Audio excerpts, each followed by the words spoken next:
The Dave Hooker Show. A presentation of Off the Hook Sports. Expertise. Available on YouTube, Apple, Spotify, and the Off the Hook Sports app. Download now for free. Also available on offthehooksports.com. I compute and obey. Now to Dave Hooker. It's a good thing it's Friday, because for some reason having some technical difficulties. I have no idea where that's coming from. Caleb, good morning on a Friday. How are you, sir? I'm good. How are you doing, Dave? I'm good. Getting a slight echo. I don't know if you can hear that. Can you hear that? Yeah, I see. I hear. I'm not hearing an echo. I'm hearing your voice come in and out. Oh, I was hearing an echo. Like, can we just start this thing over? Pretend that didn't happen. It's Friday. Here we go. The Dave Hooker Show. A presentation of Off the Hook Sports. Objective insight, expertise, top guests. Available on YouTube, Apple, Spotify, and the Off the Hook Sports app. Download now for free. Also available on offthehooksports.com. I compute and obey. Now to Dave Hooker. Ready. Great thing about having one of the best video editors in the biz is he can cut that out. Welcome to the program. He's Caleb Calhoun. I'm Dave Hooker. We're off and rolling on a Fred Friday, a football Friday with Fred. And we look forward to Fred joining us each and every week. And we've got plenty to talk about, including Dabo going rogue against his career at Clemson. Also, the NCAA investigation is over at Tennessee, and ESPN has cited one particular player as having a breakout fall. So a lot to get to on a big Friday show, as we always have a big Friday. Go ahead and hit that subscribe button if you haven't. Hit the like button. We appreciate that. It brings more people in. So let's get rolling, as we've got a lot to get to. Good morning, Caleb Calhoun. How are you, sir? Pretty good. Happy Friday, Dave. Happy Friday to you. So plans for the weekend. People could be watching this over the weekend, and maybe you've already done them. Let's hope you stayed out of trouble and I stayed out of trouble. So plans for the weekend, getting wild, doing anything crazy? 10 o'clock NBA playoff game tomorrow night for me between the Lakers and the Grizzlies. So I will be at my local pub watching that, watching the Grizzlies take a 2-1 series lead because Dylan Brooks is in LeBron's head. I think he is. By the way, so where do the Celtics play tonight? Let's see. Let me pull that up real quick. Yeah, I know. It's Atlanta. Oh, it's at Atlanta. Okay. We already have it. They already have a 2-0 series lead. Well, I know, but I'm a huge Celtics fan, and then the tickets will be cheaper because Atlanta fans are terrible sports fans in general. Yeah, that's going to be a home game for the Celtics. Yeah. So I'm like, man. So my son and I slipped down there about a year ago, exactly. And we got to see the Nets with Kevin Durant and all those guys, and that was cool. And we got to see Trae Young, and so like 3 future Hall of Famers, right? Which is super cool. But it's not my favorite team. You know, Celtics are my favorite team, and now I could get in for probably half the price that I paid for that Nets. I never thought I'd go out of my way to buy a Nets ticket. No, that's the funniest story to me. The ending of that Nets franchise. They won a grand total of 1 playoff series with the way after getting together. But if you've gotten to know me well enough, if I would have told you 20 years ago, I'm going to pay over $150 a ticket to see the Nets, you would have said, no, you won't. Yeah, no. There was Durant, there was Harden, there was Trae Young, was Kyrie there at that time? He didn't play, of course. He's still in his COVID debacle. But yeah, so I don't know. We're all peons, and Kyrie's smarter than us. That's right. The world is flat. Should I jet down there? Maybe pick up a $50, $75 ticket if I can get it. I mean, why not? Why not? See him take a 3-0 series lead. You get to see Jason Tatum and Trae Young go at it. I mean, I think Jason Tatum might be the next superstar MVP, like multiple MVP guy in the NBA in a year or two. So, hey, by the way, I was reading this. So and I want to get to today's tough question brought to you by Craven Wings. But I was reading an article in Wembanyama, the incredible French player. If you haven't heard about him, he's 7'3", plays the perimeter, and he's just phenomenal. So he's the greatest generational talent since LeBron. He's going to be number one in the NBA draft coming up. But if Nico's worth $8 million, what would a guy like that be worth to play 1 year in college basketball? Because we're talking about a guy who's shooting runners from the 3-point line. I'm not joking. The guy's bizarro. Have you gotten into him yet at all? I've read about him, and I haven't gotten fully into him, but I have heard some things. So we're talking Kevin Durant with 4 more inches, aren't we? Yeah, that's a pretty good comparison, actually. But he wants to change the game.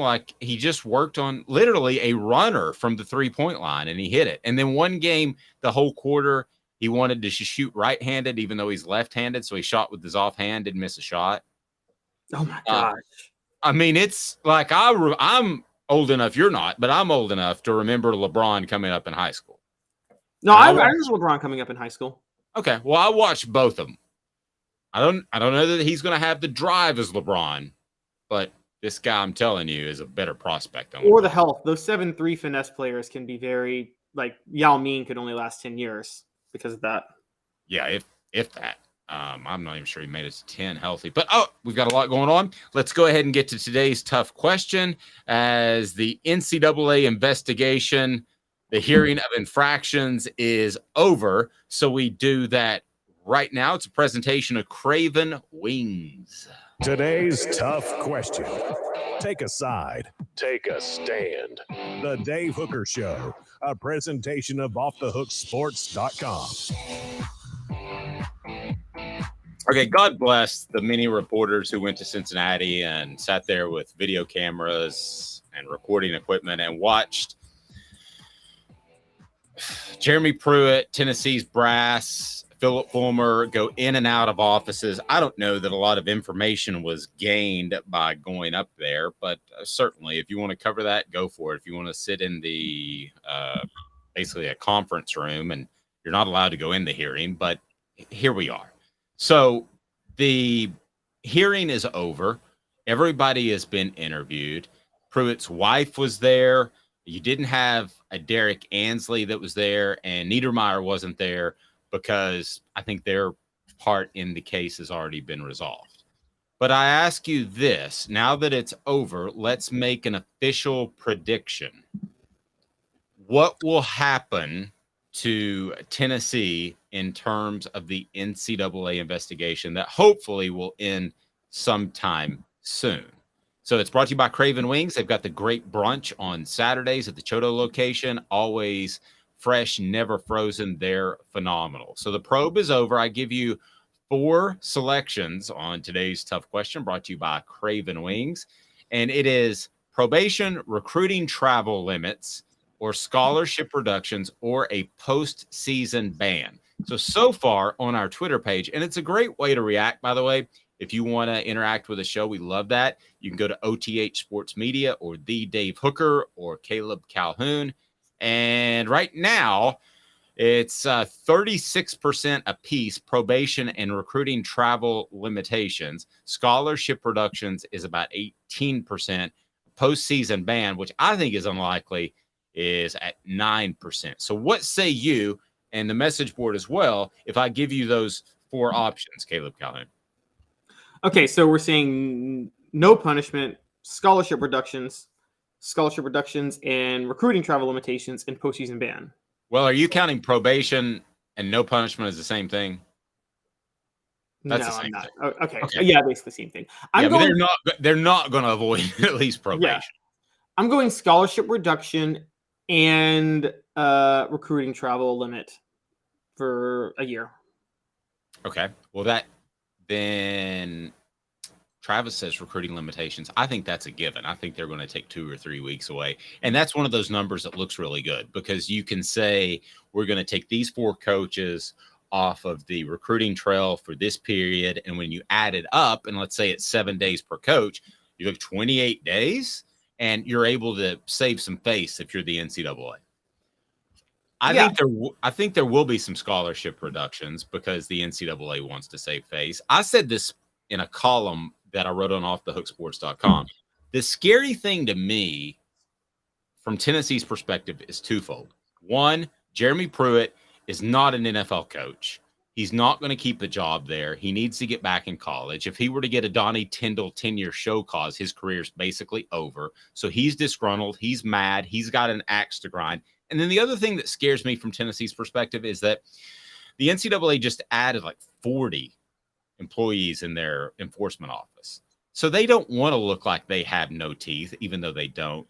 But Caleb, still, it's hard for me to imagine a postseason ban. And I think the fact that Greg Sankey was there, the SEC commissioner, speaks to the fact that he wants things to work out for Tennessee. And it's better for the SEC. It's better for college football. That all being said, the NCAA does a lot of things that aren't best for college football. Yeah, it could be a really black eye with postseason ban, particularly if Tennessee, which I talked about earlier in the week, now has a really realistic shot at the East. What if they win it and then a postseason ban? I think back 1993 Auburn went undefeated Terry Bowden's first year. That was a bad look that they couldn't go play for the SEC title. 2002 Alabama with Dennis Franchione. They went, I think, 10-3 in the regular season. They won the West. Arkansas got to go because Alabama was on probation. I mean, those are bad looks. Ohio State in 2012 went undefeated. Didn't get to play for the national title. Like, these aren't good looks when this happens. It's one thing to just have a bowl ban and then that season be a loss, but there are championship seasons that have been derailed because of bowl bans.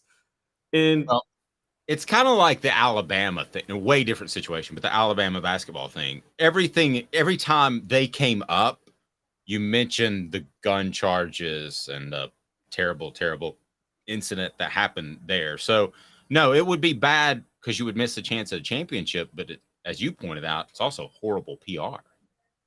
Yeah, it's horrible PR for the league. I mean, it's a black eye in a huge way if a champion of one of your divisions. I mean, at the end of the day, no matter what, the champion then is by default. And by the way, one of the biggest beneficiaries of this was Tennessee. 1990. The only reason they get to claim that SEC title is because Florida was on probation. And you ask Steve Spurrier to this day, he takes massive umbrage with the fact that 1990 Florida team's first team can't claim the SEC title. And that's something that it doesn't look good when that happens.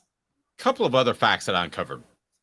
One, Tennessee drugged their feet on this thing last fall because suddenly once they beat Alabama, you're thinking there is a chance to get in the college football playoff.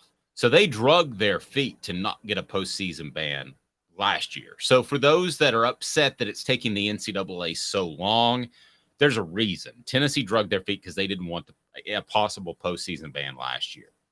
The other thing that you need to keep in mind are, one, Philip Fulmer. What was he willing to admit that he did wrong? And two, what is good enough for Jeremy Pruitt? I don't know if, obviously a 10-year show cause, that would put him in his late 50s before he could come back to college football. He's not going to accept that. Would he accept 2? Would he accept 3?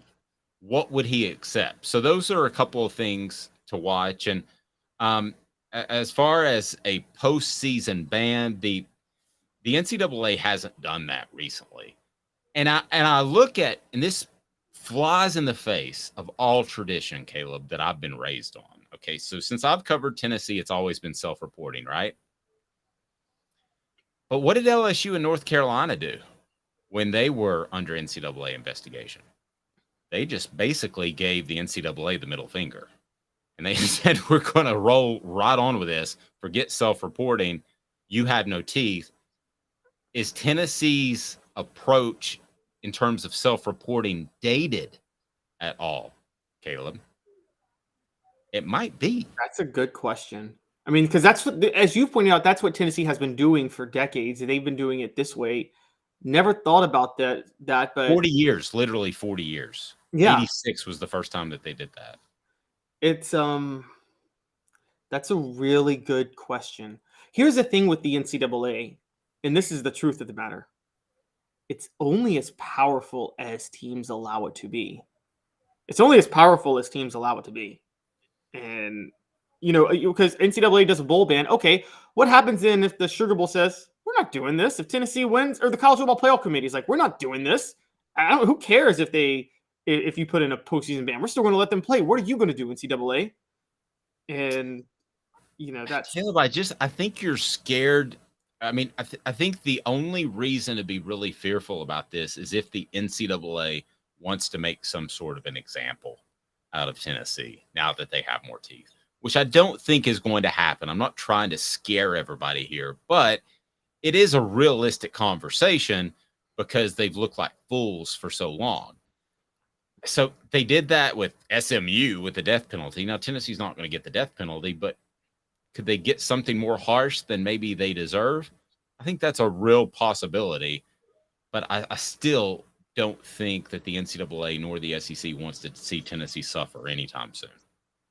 Yeah, I don't think so either. I think with a program like Tennessee on the rise, everybody benefits when Tennessee is rolling, and we saw that last year. And I don't think the NCAA wants to lose that. It's funny, during the 90s, we always talked about it was kind of a big thing on how national media hates Tennessee. National media hates Tennessee. If you've been covering Tennessee the last 10 years, national media has been desperate for Tennessee to return. I mean, beyond desperate, because it's funny watching Gary Danielson on CBS. He like half roots for Tennessee to get back because in his mind, it's like it was better for our network if Tennessee was getting these 3:30 games. And You're absolutely right. You're absolutely right. All right. So the message board, Travis says recruiting limitations. Joe says recruiting restrictions and hefty fines, probably small scholarship reductions. Joe also says if they do a postseason ban, no one will let the NCAA within 1,000 miles of their camps. That could be the case. It also could be the case where they're a little scared of the NCAA. Smoky Mountain Red says, I feel like it will be nothing that will really hurt the program. I agree with that part. Winning and this offense will bring recruits to us if they limit the on-road recruiting. To that point, with the transfer portal, if you do have scholarship reductions, you can usually fill that in pretty quickly. Smoky Mountain Red talking about what we visited about, should Philip Fulmer fall on the sword, and I wrote about it. Smoky Mountain Red saying the major thing Fulmer did wrong, he took the AD job and acted like he was qualified to be an AD. He sold that to me, sold that to everybody, because he was part of basically like a hedge fund, I believe. And he said that I understand the business side of it and I understand the athletic side. It was like trying to get a job and you fill out your resume and you've got all the qualifications. So yes, he tried to sell himself. I mean, there's no questioning that he wanted the AD job very early in the process. Oh yeah, and the thing we saw with Fulmer was the thing we all expected with Fulmer as the athletic director, which is Philip Fulmer was going to run the athletic director on the athletic director position from, to be fair, the business side and the athletic side. What he wasn't going to do was going to run it from the creative side. Philip Fulmer is just not that creative, So, and Tennessee needed a creative athletic director more than anything else. Okay, here's what D points out. This is at the very least, I think, that Philip Fulmer should do. If Fulmer agreed he made a bad hire and returned his buyout, I think you guys were right and everything goes away. Yep. And then they find a way to take care of him. D mentioned Spire. I don't care if it's a statue or whatever it is. It's one of those deals where you take one for the team and you say, I may have heard of some stuff. And it's not going to affect his legacy. His legacy is as a coach and a long-time ball. He made a kick him out of the College Football Hall of Fame? No, he made a mistake in desperation because he was trying to build his program back. That is what you could sell the NCAA. I don't think Philip Fulmer is going to do that, but that's what you could sell the NCAA. And it's over. It's over by the end of next week if he were to do that. But he's not going to do that. No, he's not going to do that. Philip Fulmer his legacy with Tennessee is more important than Tennessee. And that's what he cares about the most. I think there's a lot of truth to that. All right. So go ahead and give me your thoughts on the message board. What Tennessee will receive from the NCAA now that is over. And we certainly appreciate all of the people that are already on board, continually blown away by the number of views and clicks we get on the YouTube channel. We hope you're enjoying offthehooksports.com because it certainly seems like you are, because the clicks would reflect that. And certainly Philip Fulmer in the NCAA has been a big topic, but so is this upcoming season. And I'm going to come across as the Joe hater. All right, here it comes. Aaron Murray, former Georgia quarterback, now an analyst with, I know, the Zone in Atlanta. I don't know if he does anything bigger than that because he doesn't talk a lot. But he says that Joe MIlton is the most talented quarterback in America. I don't know that he's looked at every single quarterback. It's a stupid statement. There could be a second-string quarterback like Joe MIlton was last year that we don't know about. It's a stupid statement. But he might be the most talented starting quarterback, and I think he probably is. But here's my question for you, Caleb. Is in some ways his talent setting Joe MIlton up to fail? Because people are going to look back at it and say, he's super talented. Why didn't you get it done? I think that's got to be a factor at some point, and could be a factor if things don't go right, especially in Gainesville. The Tennessee fans could turn on him a little bit, which you don't want. Yeah, there's going to be revisionist history, which is Anthony Richardson, because we keep talking to Anthony Richardson, Joe MIlton. So let's just talk about how this is going to play out real quick, because Anthony Richardson is the highly touted draft prospect right now because of his raw talent, similar to what we talked about Joe MIlton could be this year. And I can tell you, if I may interrupt for a second, I can tell you from somebody within the program, Joe MIlton saw in January the love that Anthony Richardson was getting. And he's like, I can outrun that guy. And I'm as big, as strong, and fast, and have the same arm. And that's a motivating factor. Sorry to interrupt. Go ahead. No, I'm glad you said that, because what's going to happen this year is, so Anthony Richardson's going to be a top 5 pick. There's going to be all this hype behind Joe MIlton. Joe MIlton is going to put up better numbers than Anthony Richardson did last year. But the numbers aren't going to be what everybody expected because of what's in their mind about Anthony Richardson. And they're going to forget that Anthony Richardson was highly mediocre last year for most of the season. And there's going to be this, why isn't Joe MIlton doing what Anthony Richardson did last year? He's going to be doing more than what Anthony Richardson did last year. But it's not going to be enough. But you're saying the question is, why didn't he do as much as Hendon Hooker did in 2022? Exactly. Now, that's a scary good point that I hadn't thought of. Because Hooker threw for like a gajillion yards, 50 touchdowns and 3 interceptions. It was a once-in-a-generation type of year. Joe MIlton's not going to do that. No, he's not. He may not throw the interceptions, but he's not going to get the touchdowns and the yards. That's just not happening. And the efficiency, the yards per attempt, the completion percentage, that's not going to be there. I can tell you right now that's not going to be there. Well, and they don't need it. I think they'll be a better running football team because they will have more explosiveness out of the backfield. Again, I'm going to tell you, Dylan Sampson is the star this year. Barring injury, I'm going to go ahead and tell you you heard it here first. Dylan Sampson is your star. So I think they'll have more explosiveness out of the backfield. So you lose Darnell Wright, but they can lean on the run a little bit more. And I think the defense will be better. So I don't think he's going to be asked to throw nearly as many passes as Hendon Hooker was last year. No, I don't either. And there were issues last year with, you're right, Tennessee didn't have an explosive running back. They had 2 running backs who could do the job, but they didn't have one that could be explosive. You're right. This year, that helps a lot more. And so the offense will change a little bit. He will still do enough to satisfy Tennessee fans. But yeah, with all the hype behind it, there's going to be, like you said, it's going to be, why is he not Hendon Hooker? And it's not going to be the same as, okay, because people keep bringing this up.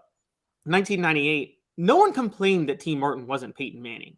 Nobody really complained about that because they knew what they had elsewhere. Nobody expected T. Martin. As a matter of fact, I remember, this was like when I first started watching Tennessee and I learned about the option. I remember that Tennessee tried to run some option with T. They changed up their offense dramatically with T. Martin in 98. Oh, yeah. They tried to run the option a few times. And so no one expected him to be Peyton Manning, but people are going to expect Joe MIlton to be Hendon Hooker, and that's just completely unfair to him. Totally agree. And I don't think that now the flip side that Travis points out, and this is a really good point. Good morning to you, Bob, and please hit that thumbs up button so we can bring more people into the program. But Travis brought up a good point. Schedule is easier. So the numbers will be more comparable probably because of schedule. The schedule is easy, I challenge that it's easier. I think Tennessee, even though the teams they played last year, half the schedule is who you play, the other half is when you play them. So yes, LSU won the West last year. The day Tennessee played LSU, the all of the factors going into that made LSU the caliber of Virginia, not LSU. I mean, that's it matters when you play a team as much as how good they are. Well, and you also had a lot of things broke Tennessee's way. You had Bryce Young, who couldn't participate in practice for the Alabama game. He was very limited, but he still played incredibly well. Don't get me wrong. Pittsburgh's quarterback got hurt. Yep. There was a lot of Will Levis was beat all the heck. There's a lot of factors that made the schedule easier last year that we didn't know about. But on the surface, this is an easier schedule as of what we know now, as opposed to 1 year ago, right? I can agree with that. Particularly when, would you rather go to LSU or play Texas A&M when Texas A&M is about to fire their coach at home? I knew the moment that was a noon Eastern kick, which is 11 Central, that Tennessee was going to win that game. I would have bet anything on it. Travis brings up a great point. Hop likes to score, guys, and he's going to. Yeah, that's true. Portions of the program brought to you by XulBeer.com, XULBeer.com, worldwide award-winning craft beer. It is unbelievable, and they've got parking downtown. And I'll tell you what, that doesn't happen a lot. And they've got a great panoramic view of Knoxville, and you're going to love XulBeer, XULBeer.com. Fred White, how are you, sir? Caught him mid-sip. Look at that. Caught him mid-sip. All right, so how's it going, guys? Fred, bad clock management on my part. Can you say we'll be back in 2 minutes, and we will indeed be back in 2 minutes? This is Off the Hook, and we'll be back in 2 minutes. Love it. Family has been creating jewelry since 1986, each piece unique with a story all its own. I'm Rick Terry with Rick Terry Jewelry Designs. I'm a jeweler, and I want to be your jeweler. We're grateful that you chose us to be Knoxville's best jeweler. My family and staff look forward to serving you. So please come see us. Kingston Pike and Campbell Station Road in the heart of Farragut, and downtown on Gay Street, right next to the Tennessee Theater. Hi, Mike Davis here with City Heating and Air, reminding you to always dare to compare. Our team provides quality local heating and air service, installation, and maintenance across East Tennessee. We use only the best equipment like American Standard heating and air conditioning for your residential, new construction, or commercial needs. Honesty, dependability, and customer satisfaction have been the cornerstones of our business since 1961. City Heat and Air. Dare to compare.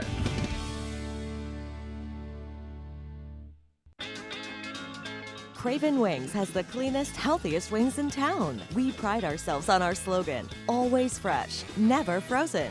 Come try us and discover the difference yourself. New location now open at the Markets at Choto. With all that sun, sand, and salt water, the beach is a very relaxing place. Unless you wear contacts. Ow! Open your eyes to the best the beach has to offer with LASIK vision correction from Campbell Cunningham Laser Center.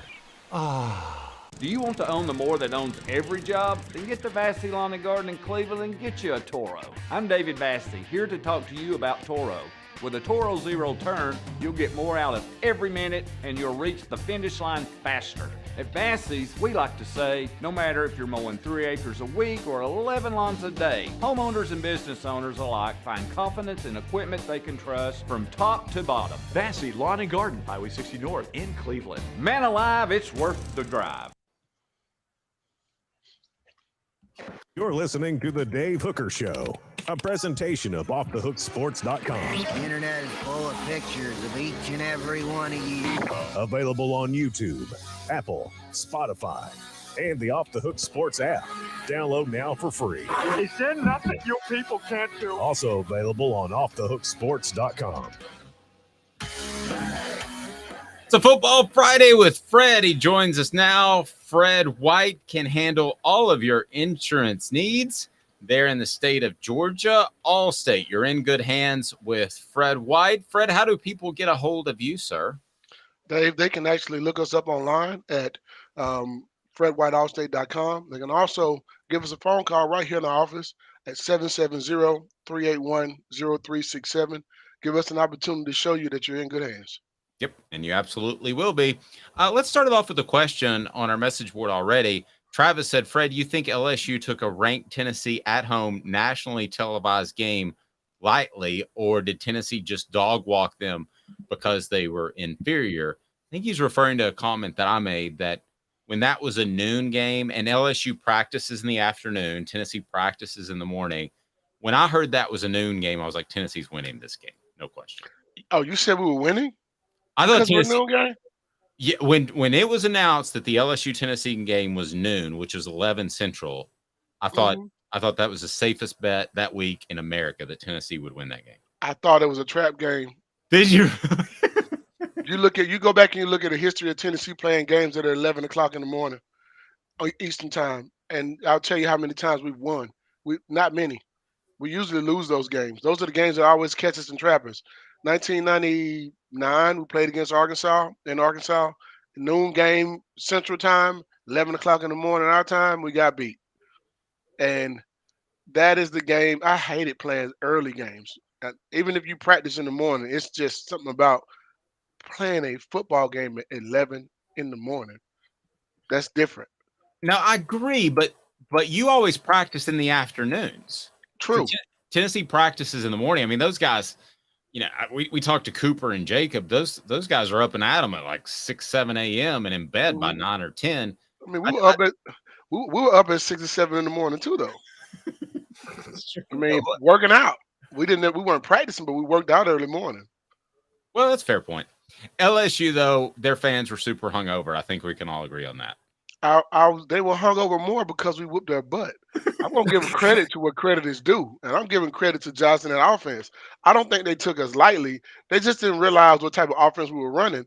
And LSU plays 12 o'clock games every year, all the time. They play Arkansas at 12 noon. They play a few games at 12 noon.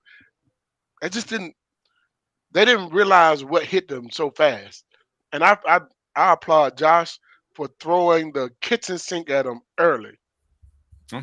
Defensively, we got a turnover on kickoff on special teams. That started it off. It got rolling right away. And you know yourself, if you give us enough chances to score, we're going to score.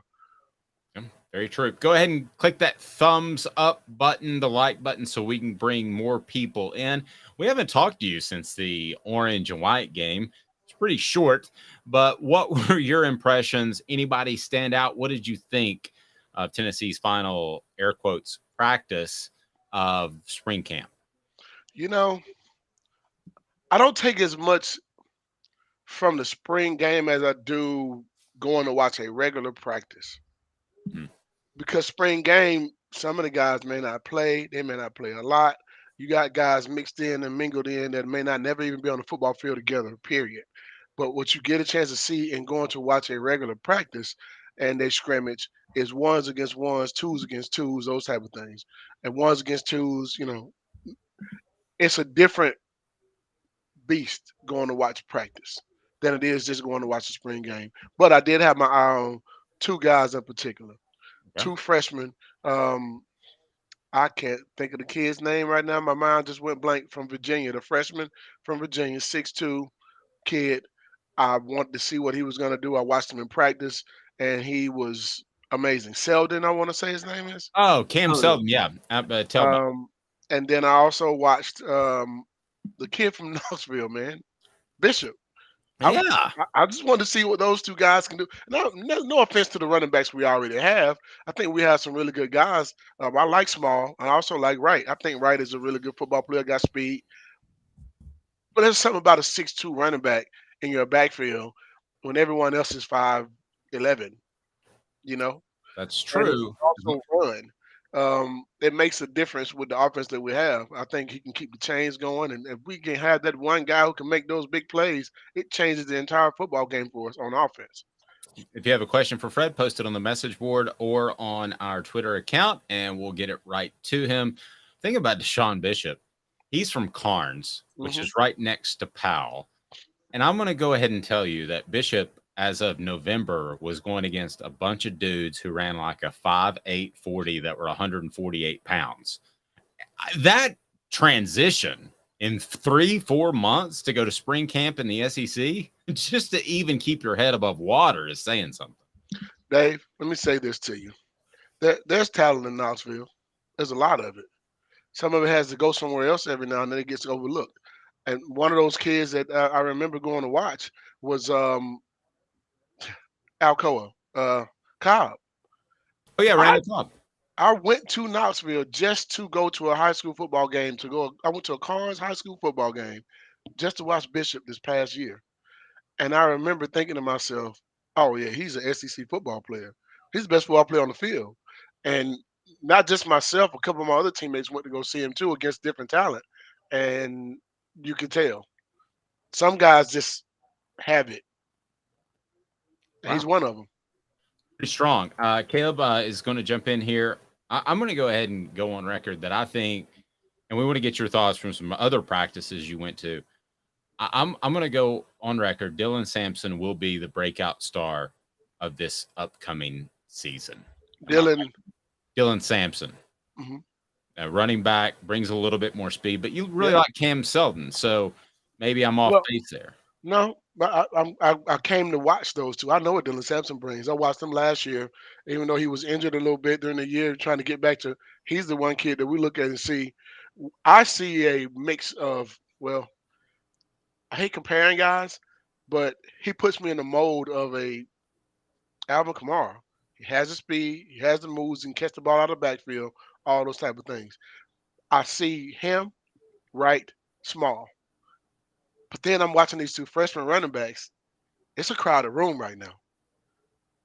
Oh, it is. And I thought that Selden, maybe they were just putting him there to take up snaps in spring, like Kirsten Biggers and stuff. No, that wasn't the case.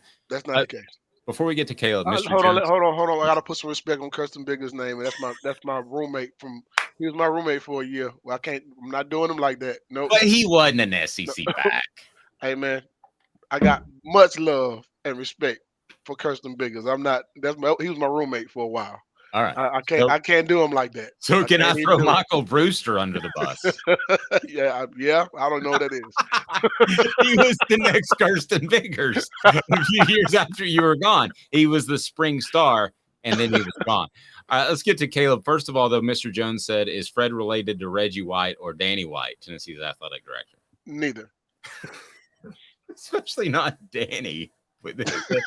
I actually like Danny. Danny's doing a good job, man. I'm proud of what he's doing. I think Danny's doing a good job with what he's doing with the stadium. I think Danny he understands the one thing that you need. And a lot of people, I don't think they get it at the moment. You're going to need a lot of money. A lot. Because the NIL situation, it's just scratching the surface. It's not even, this is going to be college football free agency. If you understand what I'm saying. This is what this is going to be in the next 5 to 10 years. That's what this is going to be. So in order to be able to get there, you need to generate as much money as possible. And the guys who have the most money, in my opinion, are going to be the guys who are going to win the games and win championships at every level. Agreed.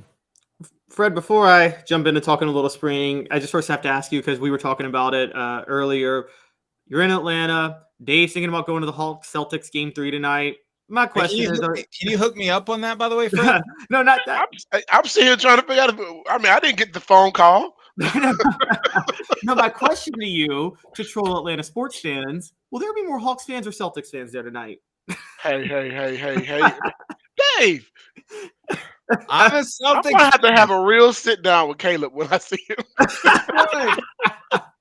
He comes in just throwing haymakers every time. I mean, goodness, if I didn't know how to duck or bob or weave, I might not be on the screen. Because he hadn't met you in person. I'm a Grizzly fan. We've taken our own licks this year because John Moran has been acting so stupid all year. But I'm a Hawks fan all the way. You know it, and that's, man.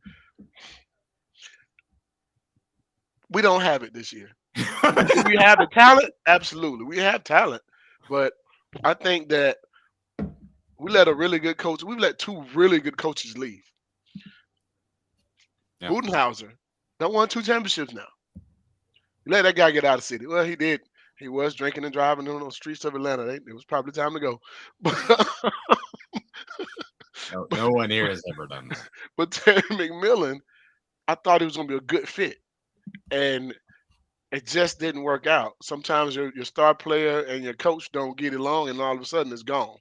Um, I think he did a really good job when he first came. They made a few changes, and he thought it would be good for the team, but I think we kept the wrong guy when it comes to athletes. On the Werder should never left Atlanta.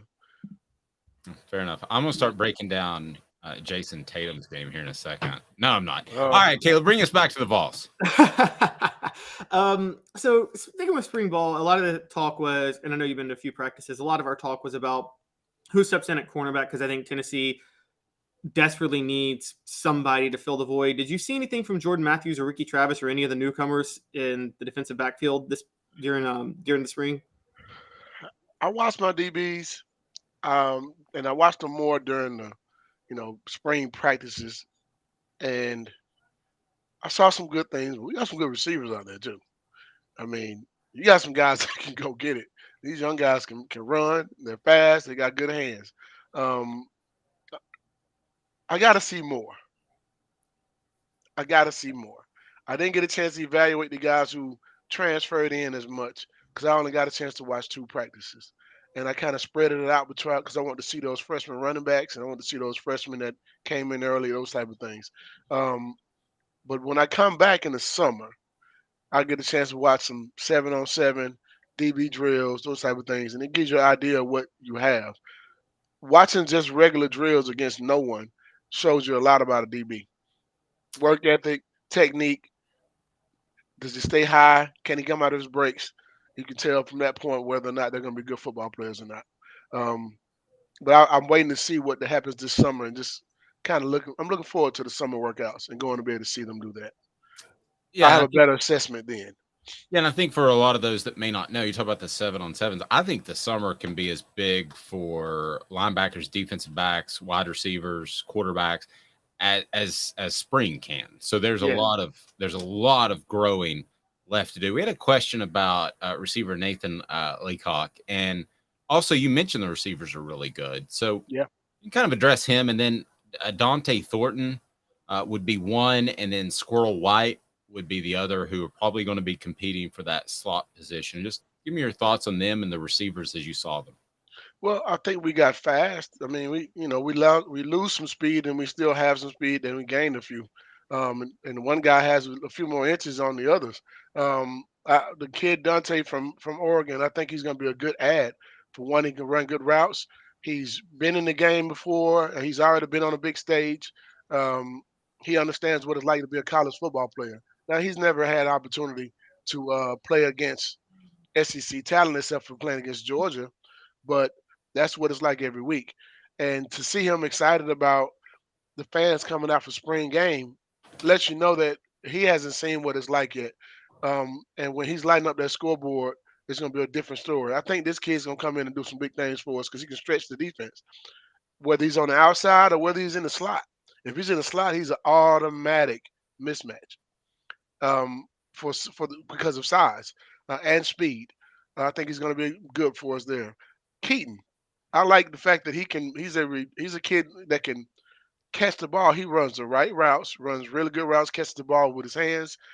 He puts me in the mind of the kid that plays for, maybe not as fast as him, but the kid that plays for the Eagles right now from Alabama, Smith. He always comes back to the ball. That's something that a lot of receivers don't understand. But if you're a guy who's just has to rely more on your route running, you have to do every little thing right. And I see him do those things for us coming back to the ball. That's going to be something that helps for us possessions and those type of things. We haven't even talked about Brew McCoy. No. And he's not even healthy right now. That's another receiver that's going to give us something else. I think this is his breakout year, if you ask me. Leacock, I think he's going to work his way in, but I don't with the portal and the things that are going on and the receivers you already have on your team, I don't put a lot of stock in freshmen. Well, I don't. Not at the receiver position, not at the quarterback position. Running back is usually the only position where a freshman comes in and just lights it up. I haven't seen anything other than that. I haven't seen a receiver go for 1,000 yards as a freshman. I just haven't. The game is different. You got to understand the game different. You got to understand how to read routes, understand how to read defenses, and how to come out of your breaks and where you fit in the offense. You got a kid like Squirrel White also that's sitting there who's already done some things for you, and I think this is a breakout year for him as well. Him in that slot changes things as well. Different speed. You can do a lot of different things with him, sweeps, reverses. It makes our offense that much more potent. Good stuff. Fred's appearance brought to you in part by AndyMasonRealEstate.com. AndyMasonRealEstate.com. When you're looking for a realtor, Andy's your guy. Over 40 years of experience in his office. AndyMasonRealEstate.com. I've known Andy for a long, long time, 30 years or so. So you can trust Andy. And if you go with another realtor, it could cost you thousands or tens of thousands of dollars. He'll find you the right home. And here are his 2 business tenets. It's pretty simple. Best prices, best service. That's pretty easy, Kevin. Fred, I wanted to, before we'll get back to Tennessee, but there's something that made me think of you this week, and it's what you told me a couple of weeks ago when you had kind of educated me a lot about the things Ryan Leaf went through in San Diego. And I don't know if you saw Bill Polian just straight lied on Ryan Leaf this week, where he said that Ryan Leaf, the reason they took Peyton was because Ryan Leaf told him that he was going to go party in Vegas after being drafted at the meeting. Well, the whole story up till now was he was never at the meeting to begin with. So, and Ryan Leaf called him out on that. What were your thoughts? I don't know if you saw that Bill Polian lied on him like that. I think a lot of people have their own narratives on Ryan without knowing all the facts. And sometimes people just make up stories. And in this case, I'm glad he called him out. Good for Ryan, because you don't get hooked on pain pills in the NFL without someone giving them to you. True. Did he go find him and buy him himself? I don't think so. He got him from the staff. Yeah, and the thing about the Polian thing that is bizarre to me, I mean, he had a great career, but about 3 or 4 years ago, he said there was no question that they were taking Peyton Manning over Ryan Leaf, which isn't true because they had a Ryan Leaf jersey printed up. There was still question the week leading up to the draft. And the other thing that he said that I'm curious with your eye, he said that at the time they thought Peyton's arm was every bit as strong as Ryan Leaf. No. That's exactly what I thought. He said that about 3 years ago. I love Peyton to death, and Peyton's arm is not as strong as Ryan Leaf's. No. Not on Peyton's best day was his arm stronger than Ryan Leaf's. Not even close. I think Not Peyton even would close. admit that. Peyton knew where to put the ball, knew when to throw it. He knew how to throw the ball early and those type of things. Ryan Leaf could throw a ball through a wall. Seriously, he had a cannon. Yeah, no, I watched it in practice. I watched it go over my head a few times too. So trust me, I've seen them both. I've watched Peyton's go over my head, and I've watched Ryan's go over my head. And I'm telling you right now, Ryan Leaf had a strong arm. No, Polian has had such a great career. I don't know why he goes revisionist history, and I think it kind of hurts his credibility a little bit. Anything else that stood out to you as far as you were at spring camp a lot? Not necessarily the spring game, as you mentioned, you don't see nearly as much, but anything else that stood out? Any other players? I can't wait to see this kid play this year. I just need him to get through the summer and get some football season. Kid's number is 27, and you know who I'm talking about. Well, you James, what is his last name? Oh, Pierce? Man, let me tell you something. Yeah, that's why I hear the same thing. He's got to get through the summer. He's got to get through the summer. Just get through the summer, kid. get through the summer, kid. Get through the summer and get to football season where you're just taking care of business. Listen, man, that kid can go. He is. You know how you talk about kids and talent, and you'll tell a kid that, man, you're a ticket. You have all the tools to get it done on the football field. You have the golden ticket. Just get him to football season. Somebody bubble wrap that kid and walk around. Hey, if you see him on campus, guys, make sure you just walk with him, corral him. Make sure if you see him anywhere in the city, Make sure he's going in the right direction. Okay. Yeah, We need this kid on the football field. This guy can play. I think he's already been assigned a guardian, a mentor, from what I'm told. And Tennessee hasn't had. He needs to get through the summer. I just want to put it like that. And he's one of those kids that don't come around every. That type of talent, that type of ability, if channeled in the right way, he's one of those kids that you're gonna see on Sunday, and he's gonna play for a long time. But he hasn't played much at Tennessee yet, and that's a lot to say about someone. But what I've seen so far, yeah, he has it. That kid has it. I will share this story of a conversation I had with Lane Kiffin. And I said, Ed Orgeron seems like a guy that goes 110% all the time. Do you ever worry about him getting burned out? And Lane's response was, no, he's better when he's busy. Yeah. He needs to keep his hands busy. He does not need to get bored. We learned now the minute Ed Orgeron has something to do, he might get in some trouble. Yeah. You need to make sure he has a lot on his plate. A lot. He might show up to Marlon Wallace's grandmother's house with a couple of pops in him. Who knows? But anyway, might be asked to leave, and then that recruitment's over. Yeah. Maybe. I'm just throwing it out there as maybe. He might come back with the golden goose. He might come back with an egg on his face. He might scare the goose, the gander, and everybody in the goose's family away. That's what happened. Portions of the program brought to you by City Heating and Air Conditioning, cityheatandair.com. And I'll tell you what, they've got over 50 years of experience in Knoxville. Integrity matters. So if you need work on your unit, they're not just going to suggest a brand new whole unit necessarily. You may need that, but you may just need a part or two. Fred, as a prospect, go back in time. You were a prospect, what, about 10 years ago? So yeah, that's right. That's right.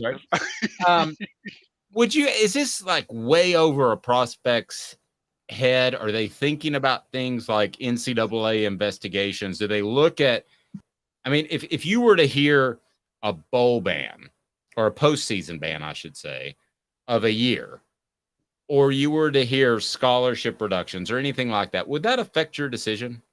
You talking about now or back then? Well, a little bit of both, if you can kind of mush them together. Well, back then, absolutely, because you want the whole point of going to college and playing college sports, man, in Division I, you want to be on TV with opportunity to play, in a bowl game. Being on TV means your family get to see you, because some guys are not going. I didn't go to Georgia. I went to Tennessee. That's a 4-hour drive. Sometimes they may not be able to make that drive. They get a chance to watch me on TV. But if I'm in college and I can't even be on TV, why am I going there? Well, a prime example, Dave. I committed to Miami in 1994. October the 28th, on my sister's birthday, I committed to Miami. December 25th or 23rd or something like that, we found out they were going to be on probation, no TV, no bowl game for 2 years. You realize Miami's recruiting class went from number 1 to like 17 in a matter of minutes. Myself, Javon Curse, Dante Culpepper, Peter Ward, Ryan Beauchamp, we all went to different schools after that. Wow. Yeah. So it would be best. White and John Curse playing on the same defense. Man, I was going to Miami. I sure was. But so to answer the other part of that question is this: if a school is going on probation now, you can actually get paid to play college sports now. That means they are really in trouble. Absolutely, I wouldn't go through there. They're not in a little bit of trouble. The firm talking to with my kids, they're in like rounding time. Absolutely. That's not, if you get in trouble for something now, you did something major, because you can actually pay them now. Yeah.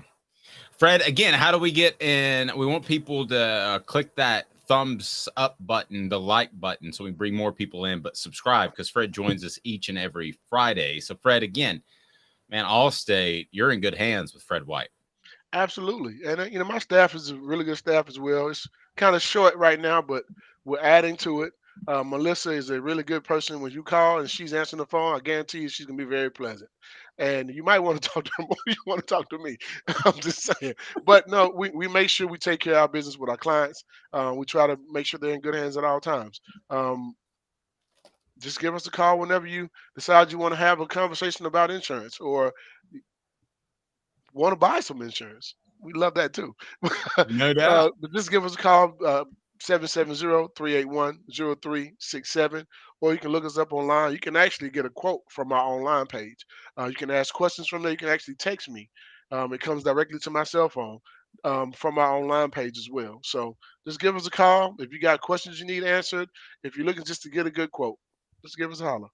Fred, throwing high heat as always. You're in good hands with Fred White and Allstate. All you got to do is Google him, Fred White, Allstate, and you can run him down, and he'll take care of your insurance needs in Georgia. We've teased a little bit the Celebrate 98 series, but that's coming, and it's exciting, and we're going to talk to all the key balls.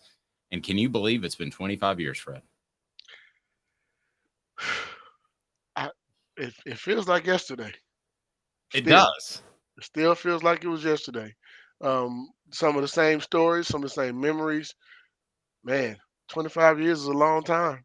I'm happy to be still here 25 years later, to still be able to enjoy the same things we enjoyed back then. Yeah, there were a couple of times I'm not sure Fred and I were going to make it this far, but we did. Ooh, Dave. Did not know. Scout Eric Berry was something else. I think Austin Price is lucky he came back at all.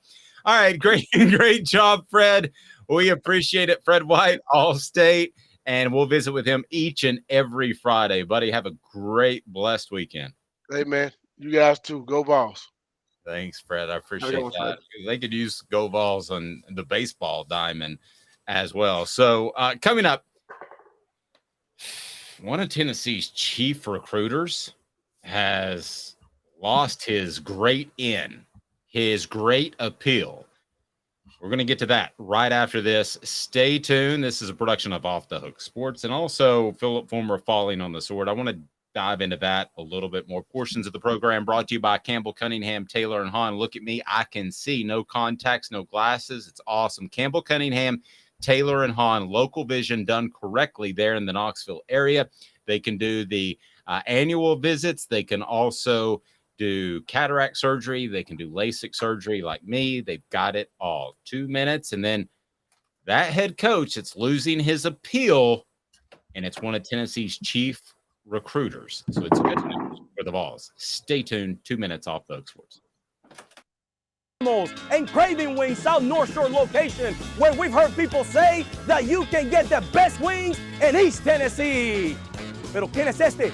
El número 87, Jacob Warren. I'll just do 6 of my sauce 87, please.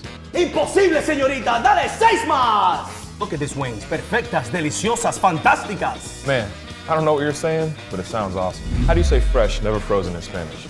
Frescas, nunca congeladas. Make your way to Craving Wings and get you 6 más.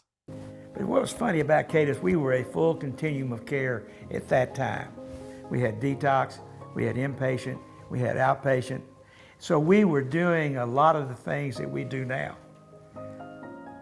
But now we just do them so much better. It's really a simple program, but we're complicated people. I am what I am, and now I got to do something about it. You can take your life back. Call Cadis today. Got cataracts? We can fix that. Never miss another moment. With a little help from Doctors Campbell, Cunningham, Taylor, and Hahn at cctis.com. Do you want to own the more that owns every job? Then get to Vassey Lawn and Garden in Cleveland and get you a Toro. I'm David Vassey, here to talk to you about Toro. With a Toro Zero Turn, you'll get more out of every minute and you'll reach the finish line faster. At Vassey's, we like to say, no matter if you're mowing 3 acres a week or 11 lawns a day, homeowners and business owners alike find confidence in equipment they can trust from top to bottom. Vassey Lawn and Garden, Highway 60 North in Cleveland. Man alive, it's worth the drive. Our family has been creating jewelry since 1986. each piece unique with a story all its own. I'm Rick Terry with Rick Terry Jewelry Designs. I'm a jeweler, and I want to be your jeweler. We're grateful that you chose us to be Knoxville's best jeweler.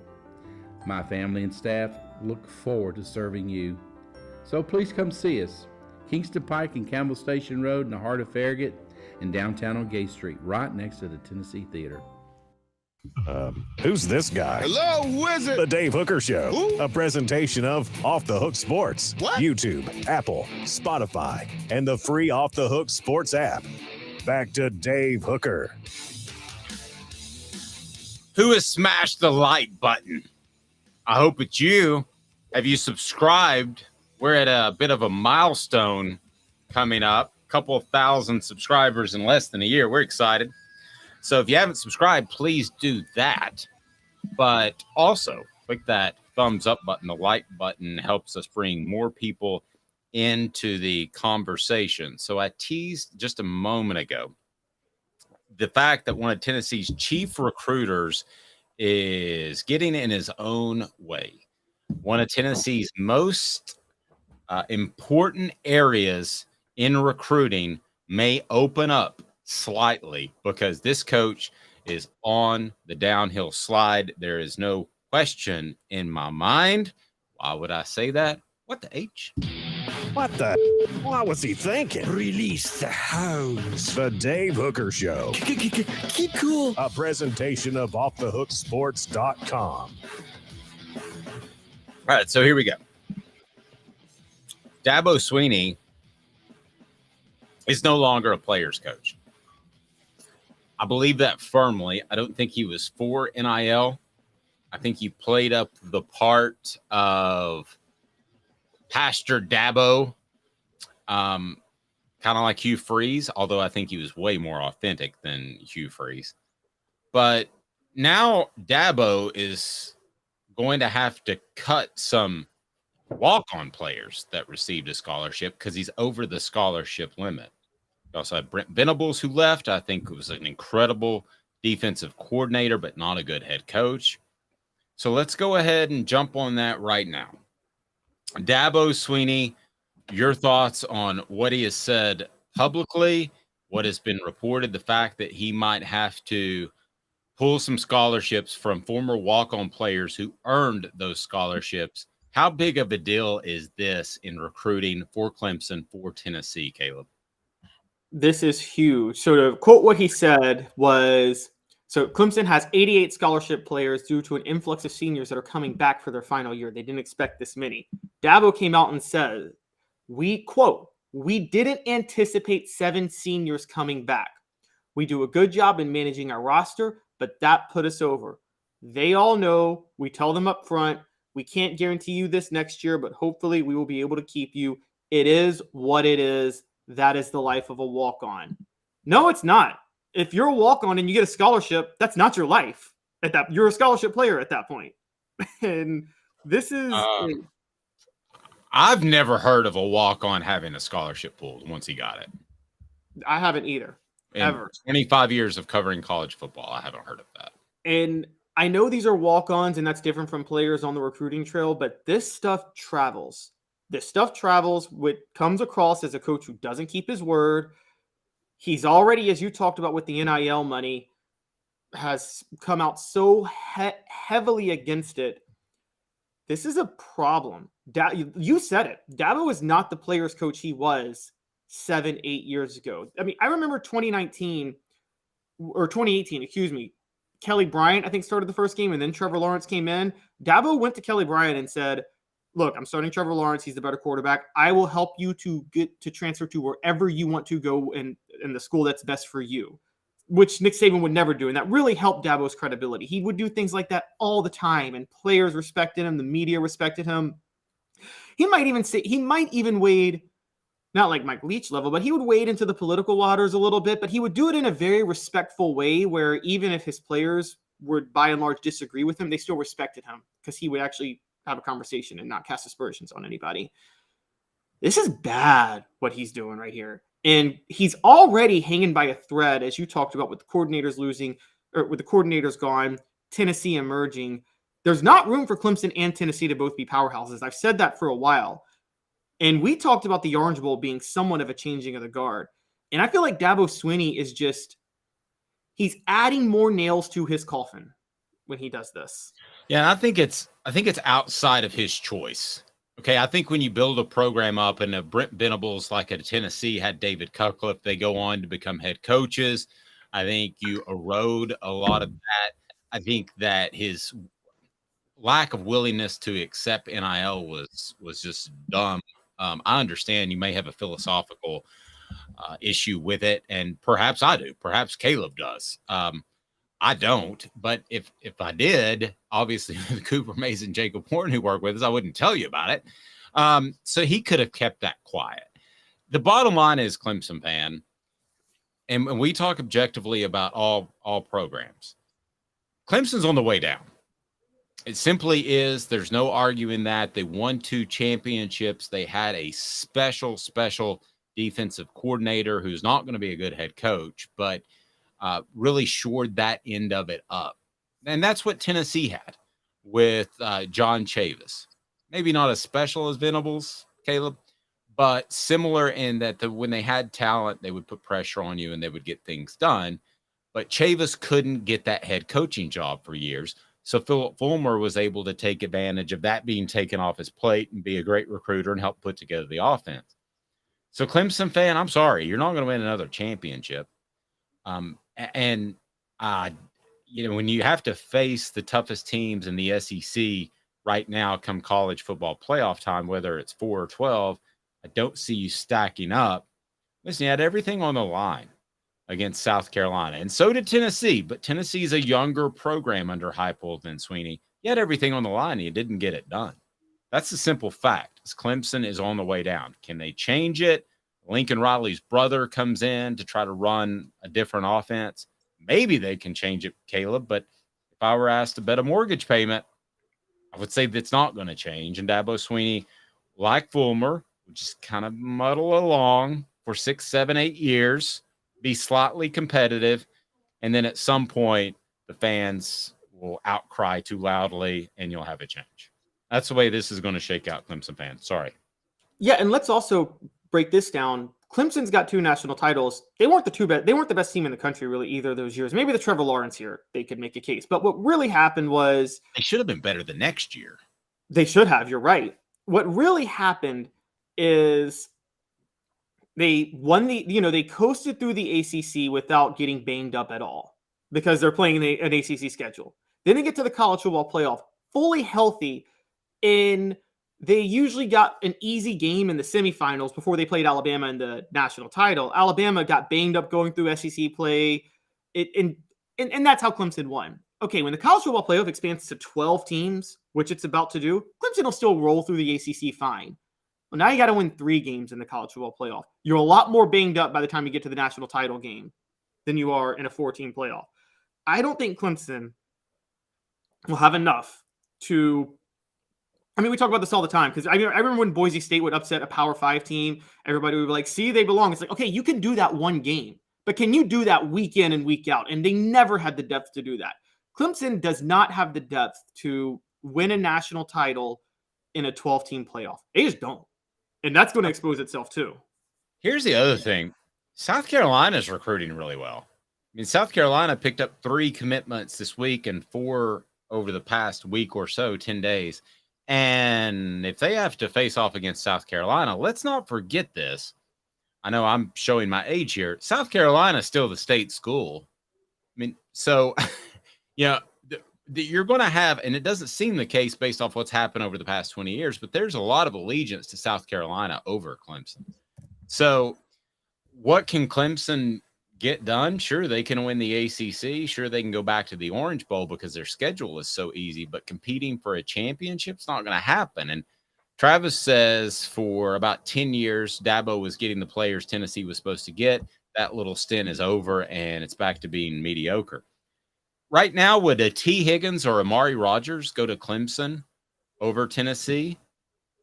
No. No. There's no way. And let's not forget, it started not with a Tennessee player, but a Tennessee commitment. The whole Clemson brand was built because Lane Kiffin forced Taj Boyd out of his scholarship.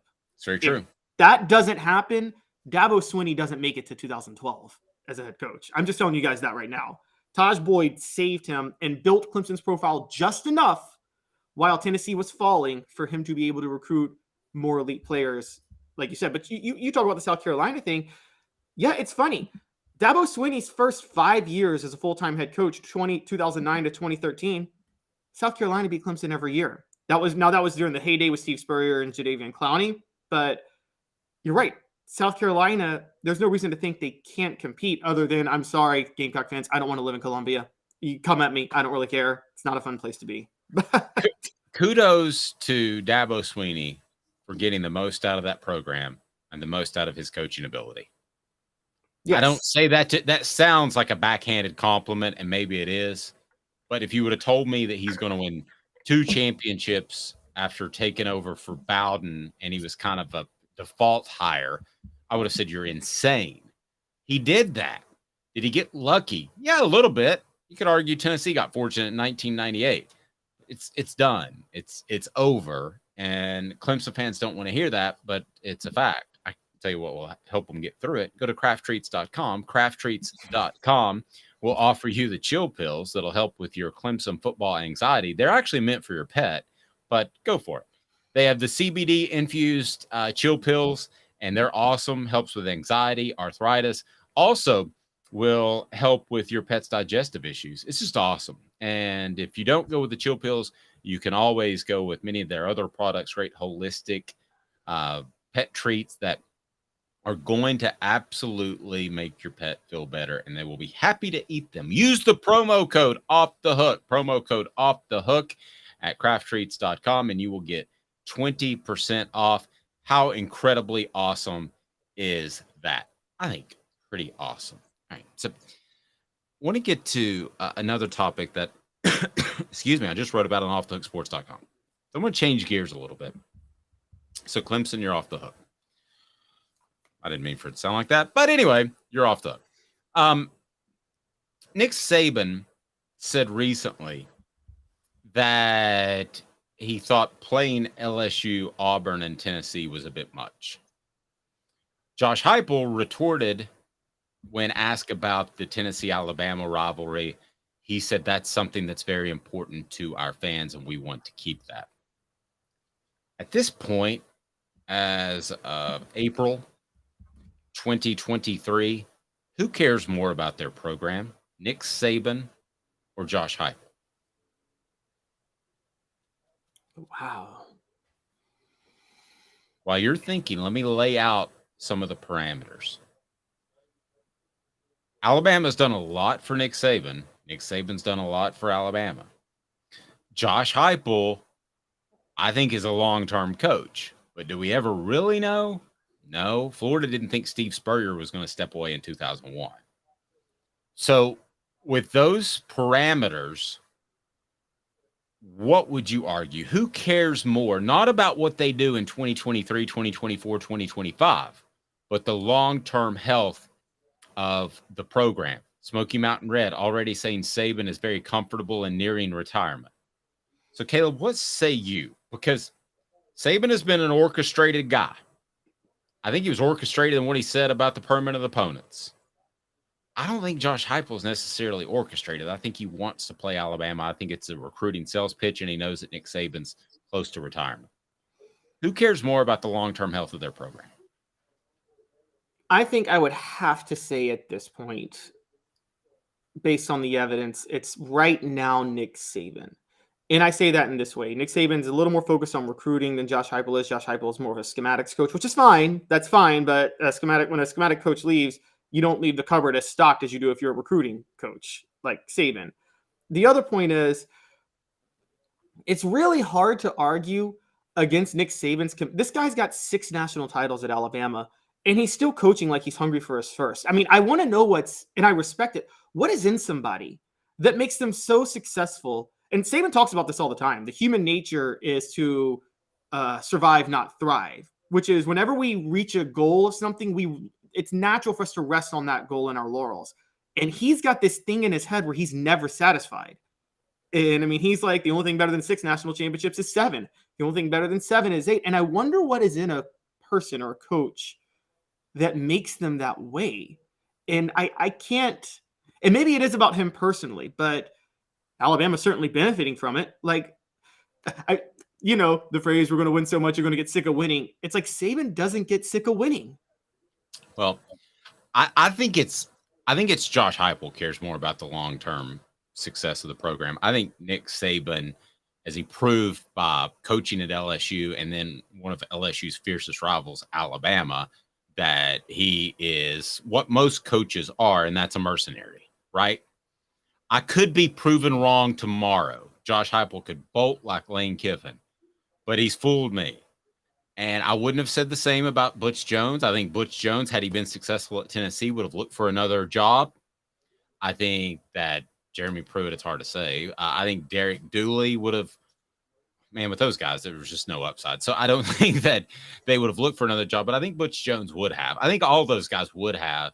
I don't think there was any tie to Tennessee. For instance, if Georgia came open, Derek Dooley would have gone to Georgia had he had success at Tennessee because his dad coached there. You could say the same thing for Clemson, where he was a wide receiver. So you could say that Virginia, excuse me. You could say that Nick Saban now maybe has some loyalty to Alabama because of the ties over time. Listen, these guys, they show up and it's a job for the most part. I really believe, and I could be proven wrong, and I sound like the ultimate homer here. I believe Josh Heupel is the exception to the rule. I think he loves Tennessee. I think he wants to be at Tennessee. Travis asking about Oklahoma. I don't think he goes there unless there's a massive administrative change, and we've discussed that before because he was run off from there. But that's the point. Heupel, it would take an administrative change. There's nothing that would get Saban to leave Alabama at this point. But he almost left for Texas just about 10 years ago. I think he flirted with it. I think he flirted with it for a contract. I don't think he was ever serious. I think he was flirting with it is enough for me to hold that against you. Same thing with Rick Barnes and UCLA, to be honest with you. Well, Rick Barnes admitted he'd have taken the UCLA job if it wasn't for the money Tennessee offered. I mean, he straight up said it. I don't think Saban had any intention of going to Texas. I think that was a Mike Gundy move. You know how Mike Gundy always flirts with Tennessee when an opening comes, and he does it to negotiate a contract raise at Oklahoma State. It's like there's a bat phone from Tennessee's athletic director office to Mike Gundy's office. There is. Oh, it's Mike. Hey, Mike, how's it going? And then he might do it. He'll be a man, and it'll be, I'm a man, I'm 60. And what I'll say with LSU, though, we know this. You know this. I know this largely from you, but other sources I've read too. Saban did not like Louisiana. He hated Louisiana. He hated being there. So if he were still at Louisiana, I would say Heupel's more loyal to Tennessee. I think he genuinely likes Alabama. And so that's where I would say kind of the difference is. See, I don't think Nick Saban cares what happens to Alabama the year after he retires. I think Josh Heupel cares what happens to Tennessee in the next 5 to 10 years because he plans on being the coach at Tennessee. What if a Saban protege takes over Alabama? You don't think he's happy when his proteges are successful because that's another feather in his legacy? Caleb, his proteges are like Jeremy Pruitt. Also, Kirby Smart. Well, Kirby. But Jimbo Fisher has a national title. I give you Jimbo Fisher. I like Mel Tucker too. But I don't. His coaching trees, all successful coaching trees have failures. I mean, Bear Bryant had a lot of failures from his coaching tree. I think this. I think if Texas called tomorrow and said, Steve showed up with a couple of pops in him this morning at practice, and we need you, Nick Saban, we're going to pay you $20 million a year, I think he'd entertain it. Okay, you don't think Heupel would entertain $20 million? Who wouldn't entertain $20 million a year? There's part of me that I don't think he would. And maybe I know it sounds homerish. I know it sounds naive and stupid, but there's part of me that he realizes he got kicked to the curb in Oklahoma. He had to go the UCF route. He had to work his way up. I think he is more appreciative for his success now. And no, I don't think he would bolt as quickly as Saban. I really don't. This? What about, instead of loyalty to the programs, loyalty to the athletic director? Do you think with Josh Heupel it's about loyalty to Danny White? Because Danny White gave him his first head coaching job at UCF. And by the way, I don't know if you remember, that was a very highly criticized head coaching hire when Danny White did that. And then Danny White brought him with him to Tennessee. Again, a criticized coaching hire. Do you think it's possible Heupel's loyal to Danny White? Loyal to Danny White, but I think Danny White wants to be the next commissioner of the SEC. I mean, gosh, he would be brilliant. I know you and I disagree. I think Greg Sankey's riding a wave. I think anybody could be a commissioner of that product at this point. Yeah, I don't know yet. Well, he did. He added Texas and Oklahoma, so you have to get that. That's his. Wait, no, Texas and Oklahoma reached out to him. Who's going to say no to that move? That wasn't a genius stroke. A stroke of genius. No, man.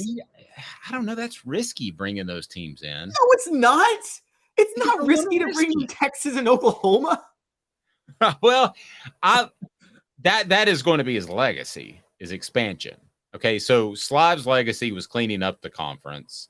Kramer's legacy was the BCS. So that's a pretty good legacy to bring in Texas and Oklahoma, whether or not they called or not. Yeah, okay, but I say this about Roger Goodell all the time. Because people are like, look at how much the NFL's exploded in popularity under Roger Goodell. No, Roger Goodell just oversaw that. But you and I could have overseen the NFL exploding in popularity. It's like being an oil executive. When you can sell oil, you're going to get rich because that's an easy product, unless you're Jimmy Haslam, who manages to bankrupt it. But unless you're Jimmy Haslam, if you have oil, you make money. And so it's the same with like being the commissioner of the SEC or the commissioner of the NFL. I told you, it's a massive indictment against Greg Sankey that the Big Ten got a TV contract worth more than twice as much as the SEC, when the SEC brand is so much better than the Big Ten's. Vassy Lawn and Garden, man alive, it's worth the drive in Cleveland. Whether you're in Knoxville, Nashville, or Chattanooga, they have the industrial and commercial mowers to fortify your fleet or build a brand new one. They've got commercial mowers as well. Toro, count on it. Vassy Lawn and Garden, man alive, it's worth the drive. Austin says Hype fell in love with the University of Tennessee. It started with the Ole Miss game. You could tell it in his voice in the post game. That was when I knew we had him. Austin, I am the guy that will tell you that every coach is a mercenary and would leave in a heartbeat, but I agree with you. Could I be naive? Could he leave tomorrow? Yes. Could I be foolish? And are some people going to say that I'm a homer? Yes. But I don't get a check from the University of Tennessee. I'm telling you what I honestly think. And I think he honestly wants to be at Tennessee until his mid-50s or beyond. And he's 47-ish. Let me contradict Austin just a little bit. And you're right. Heupel backing the fans after that whole throwing stuff on the field incident resonated well with Tennessee fans. But I can tell you this. Had Lane Kiffin been coaching at Tennessee and he's the ultimate mercenary, he also would have backed the fans even more vociferously. Lane Kiffin would have told them to bring more golf balls in the next week. That's true. But are you questioning whether or not Heupel, though, is genuine? I think Heupel is genuine. I'm just saying I even think Heupel to a degree. Look, I think if Oklahoma cleaned house with its staff and cut ties with Bob Stoops, Heupel would consider going back to Oklahoma. I think Heupel takes it personally, what happened with Oklahoma. And I think, and we all know, look, he was set up to fail. He had an offense forced on him that he didn't want to run, and he still managed to average 40 points a game, and he still got fired at the end. It was embarrassing what Bob Stoops did. And I think that relationship is irreparable because of that. I think it's irreparable. But you're saying that he would at least take the phone call. If Stoops was gone and Oklahoma needed a coach, and they're going to, with Brent Venables being a complete goofball as a head coach, you're telling me that he would take the phone call? I think if Stoops is there, he might take the phone call and he'd say, hey, you want me? Cut ties with Stoops. Get rid of everything that ever had to do with Bob Stoops, and then I'll come. Ouch. Yes. I hope he's not that vindictive, because being vindictive like that can cause you to make bad life decisions.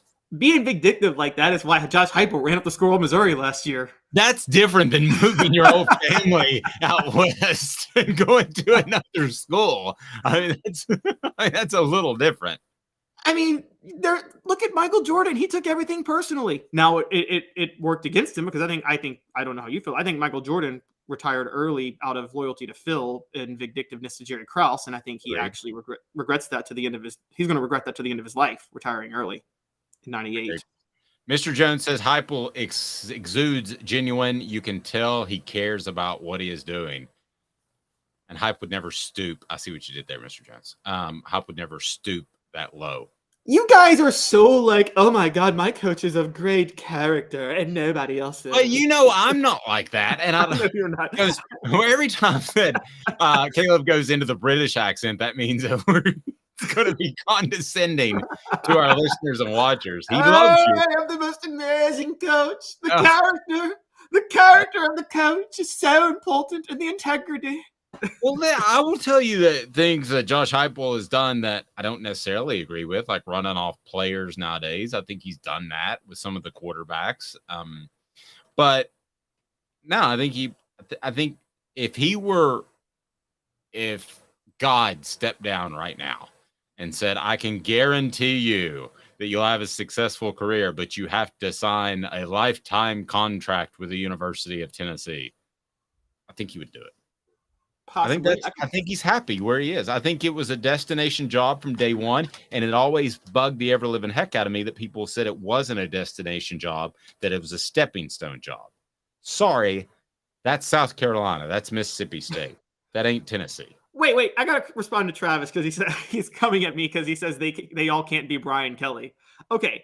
Nice. Character-wise, Brian Kelly's a bigger snake. Brian Kelly is a snake. Okay, like character-wise, I have nothing positive to say. Dude put on a fake Louisiana accent his first day in LSU. Well, and he danced with that prospect, and he It was embarrassing. That, and he may have been a part of killing a young man. But other than that, Wait, what? I didn't even know that story. oh yeah, he was filming practice and high winds. Oh yeah, that's right. The Notre Dame. Yes, that's right. I'm not here to defend Brian His Kelly. family hasn't forgotten that. I'm not here to defend Brian Kelly's character. I'm just saying Brian Kelly is a good X's and O's coach, and an X's and O's coach at LSU is a dangerous combination because LSU they have not been run by the best and the brightest of the last 30 years. Rebecca's saying, I don't believe he wouldn't even think about going back to Oklahoma. You can totally tell his passion in interviews. He's the real deal. I agree. And listen, I know that these guys are mostly mercenaries, but I believe what Rebecca's saying. I believe Josh Heupel, and we'll leave it with this. Rebecca also said, Caleb, you're killing me. This has been a production of Off the Hook Sports. Have a fantastic day, weekend, whenever you're watching, and we're with you each and every weekday at 10 a.m. Eastern Time. Subscribe to the channel. Hit the thumbs up button. We appreciate that. Helps us out a lot. And more on the Celebrate 98 series that we're very excited about. So we've got a lot going on. offthehooksports.com. We've got apps so you can listen to all that. You can follow what Caleb cuts up via the apps on Apple. And what's the other thing called? The Android. The Android. Doesn't it seem like somebody could have come up with something better than Android? I mean, look, they ran BlackBerry out of business, so... Fair. There's a BlackBerry movie coming out, by the way. He's Caleb Calhoun. I'm Dave Hooker. Have a fantastic whenever you're watching. And this has been a production